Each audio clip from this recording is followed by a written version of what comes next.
15 अगस्त एक कैलेंडर की तारीख नहीं है, यह वो दिन है जिस दिन हमारा देश आज़ाद हुआ था। बहुत सालों के बाद अपने देश ने आज़ादी की सांस ली थी। लेकिन दोस्तों, आपको पता है कि आज़ादी की कीमत हमने क्या चुकाई थी? किसी ने अपना घर छोड़ा, किसी ने अपनी जीवन बर्बाद किया, किसी ने बहुत सारी यातनाएं सही, बहुत सारे कष्ट सहे, बहुत सारे हमारे सेनानियों ने।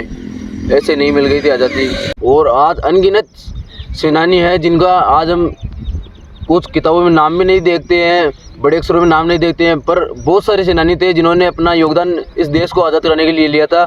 आज हम खुली हवा में सांस लेते हैं, अपने तिरंगे को गर्व से देखते हैं या फिर अपने फैसले खुद लेते हैं, तो यह मुमकिन हुआ है अपने देश के सेनानियों के लिए, अपने देश की सेनानियों के कारण, अपने वीरों के कारण। वो अगर नहीं होते तो आज पता नहीं देश क्या होता। इसके पीछे लाखों अज्ञात या फिर ज्ञात या फिर अज्ञात सेनानियों का हाथ था, जिसमें बहुत सारे सेनानी जिनका जिक्र भी नहीं है, कोई भी जिक्र नहीं है किताबों में, पर उन्होंने इस देश को आज़ाद कराने के लिए बहुत ज़्यादा सहयोग दिया था, अपना पूरा जीवन लगा दिया था इसमें। आज हम याद करेंगे उन सेनानियों को जिन्होंने इस देश को आज़ाद कराने के लिए अपनी पूरी जी जान लगा दी थी। इस देश को आज़ाद कराने के लिए एक नींव रखी थी। कहानी शुरू होती है 1857 से। मंगल पांडे एक ऐसा शख्स जिन्होंने इस आज़ादी के लिए अपनी पहली लड़ाई लड़ी थी और फांसी पे चढ़ गए थे। यह पहले शख्स थे जिन्होंने अपने इस देश की आज़ादी के लिए पहला कदम उठाया था। 1857 क्रांति यह एक जगह तक सीमित नहीं थी, अलग अलग देश के अलग अलग जगह पे इसने सभी ने क्रांति की थी, जैसे कि रानी लक्ष्मीबाई, मंगल पांडे, तात्या टोपे।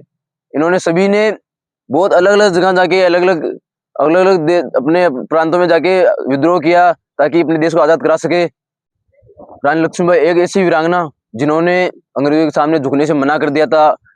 फिर आते हैं महात्मा गांधी, जिन्होंने इस देश को आज़ादी के लिए एक नए आंदोलन की शुरुआत की है। उन्होंने सत्य और अहिंसा को अपना आंदोलन बनाया, अपना हथियार बनाया। और जैसे कि असहयोग आंदोलन, भारत छोड़ो आंदोलन या फिर नमक सत्याग्रह, इन आंदोलनों ने भारत के हर व्यक्ति में संघर्ष का वो सैलाब उठाया कि भारत को सभी को एकजुट होकर संघर्ष करना चाहिए ताकि इस देश को आज़ाद करा सके। फिर आते भगत सिंह, छोटी सी उम्र में देश के लिए शहीद हो गए थे, फांसी पे लटक गए थे। उनका मकसद एक ही था, इस देश को आज़ाद कराना, इस देश के युवाओं को जगाना। और भगत सिंह के साथ थे राजगुरु सुखदेव, जिन्होंने अपना बहुत बड़ा योगदान दिया था इस देश को आज़ाद कराने के लिए।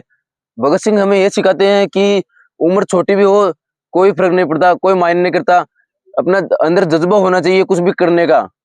इनके बाद नाम आता है चंद्रशेखर आजाद, एक ऐसे क्रांतिकारी जिन्होंने इस देश के लिए अपना सर्वोच्च बलिदान, सर्वोच्च न्यौछावर कर दिया था। एक बार ऐसा भी कहा जाता है कि इनको एक आदमी ने कहा था कि चंद्रशेखर आजाद, आपके पिता या माता पिता भूखे मर रहे हैं तो उनको भी कुछ पैसे दे दो। तो उन्होंने कहा था कि ये पैसा देश के लिए है, देश के लिए ही रहेगा। उनका दृढ़ निश्चय और साहसी उनका एक प्रतीक बन गया था। उन्होंने साबित कर दिया था कि परिस्थितियां कैसी भी हो, अपना दृढ़ निश्चय या फिर संकल्प या फिर लक्ष्य अडिग होना चाहिए, तो कुछ भी कर सकते हैं हम। आज़ादी की इस कहानी में राम प्रसाद बिस्मिल्ला और अशफाक खान का भी बहुत बड़ा महत्वपूर्ण योगदान था। दोनों अपने अलग अलग पृष्ठभूमि से या फिर धर्म से आते थे, पर उनका लक्ष्य एक ही था, भारत को आज़ाद कराना। उनकी दोस्ती ये हमें यह संदेश देती है कि यह लड़ाई कोई धर्म, जात या फिर क्षेत्र की लड़ाई नहीं थी, यह एक पूरे देश की लड़ाई थी। आज़ादी केवल अंग्रेजों से मुक्त नहीं थी, आज़ादी के बाद भी इस देश को एकजुट करना था, जिसके लिए आते हैं फिर हमारे सरदार वल्लभ भाई पटेल, जिनको लौह पुरुष भी कहा जाता है। इन्होंने इन पूरे देश की रियासतों को एकीकरण, अपने पूरे देश की रियासतों को एकीकरण किया था। और फिर एक ऐसी आवाज जिसने अपने पूरे देश के वासियों को एक अलग ही दिशा दे दी, अलग ही जोश लगा दिया, जिनका नाम था सुभाष चंद्र बोस। उन्होंने एक ऐसी फौज का निर्माण किया था जिसका नाम था आजाद हिंद फौज, जिनका ये काम था कि इस देश के जनता को या फिर इस देश को आज़ाद कराना। लेकिन दोस्तों, आज हम किताबों में देखते हैं तो कुछ प्रसिद्ध सेनानियों का या फिर क्रांतिकारियों का नाम आता है, उनका नाम लिखा जाता है, पर बहुत सारे ऐसे सेनानी थे, हजारों लाखों सेनानी थे जिनका नाम भी नहीं है, पर उन्होंने इस देश के लिए अपना सर्वोच्च न्यौछावर कर दिया था, अपना पूरा जीवन लगा दिया था इसमें। जैसे कि किसानों ने, मजदूरों ने, विद्यार्थियों ने अपना पूर्ण योगदान दिया इस देश को आज़ाद कराने के लिए। इस आंदोलन कुछ आंदोलन करके या फिर कई आंदोलनों में शामिल होके, और बहुत सारी महिलाओं ने भी अपना योगदान दिया था इस देश को आज़ाद कराने के लिए। देश के अलग-अलग समुदायों से, अलग-अलग जगह से, अलग-अलग प्रांतों से लोग आए अपने इस देश को आज़ाद कराने के लिए। इसमें किताबों में बड़े-बड़े अक्षरों में बहुत कम सेनानियों का नाम लिखा गया है, पर सेनानी बहुत थे, लाखों की तादाद में थे सेनानी जिन्होंने इस देश को आज़ाद कराया। उनका नाम नहीं है, पर उनको भी हमारा सलाम है कि उन्होंने बहुत बड़ा योगदान दिया इस देश को आज़ाद कराने के लिए। फिर आया 15 अगस्त 1947। इस दिन हमारा देश आज़ाद हुआ था। सदियों के संघर्ष के बाद हमारे देश ने एक स्वतंत्रता की सांस ली थी, आज़ादी की सांस ली थी, एक नई यात्रा शुरू की थी। क्रांतिकारियों ने जिस भारत की कल्पना की थी, उस भारत को मजबूत बनाना आज हमारी एक जिम्मेदारी है। आज हम आज़ाद पैदा हुए हैं। हमने गुलामी का दौर नहीं देखा, पर हमारे बुजुर्गों ने देखा था।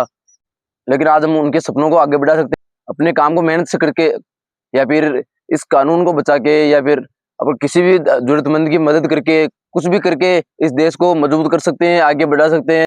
देशभक्ति सिर्फ तिरंगा फहराने या फिर 15 अगस्त मनाने से तक सीमित नहीं रहनी चाहिए।